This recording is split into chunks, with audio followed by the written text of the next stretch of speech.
ज्ञान, विज्ञान व न्यायाची धगधगती मशाल पेटवणारा प्राध्यापक डॉक्टर गौतम साहदू दुथडे.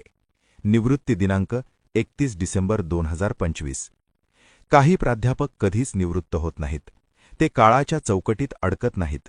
ते विद्यार्थ्यांच्या स्मृतींत, संघर्षांच्या पाऊलखुणांत आणि परिवर्तनाच्या विचारप्रवाहात सतत कार्यरत राहतात.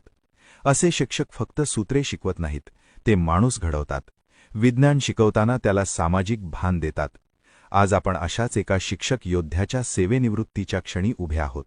प्राध्यापक डॉक्टर गौतम साहदू दुथडे, गौर, तालुका पूर्णा, जिल्हा परभणी येथील केंद्रीय प्राथमिक शाळेपासून अभिनव विद्याविहार प्रशाला, पुढे यशवंत महाविद्यालय आणि सायन्स कॉलेज नांदेडपर्यंतचा त्यांचा प्रवास केवळ शिक्षणाचा नव्हता. तो जिद्द, चिकाटी आणि स्वाभिमानाचा होता. BSc, B.Ed, M.Phil, PhD ही पदवी मालिका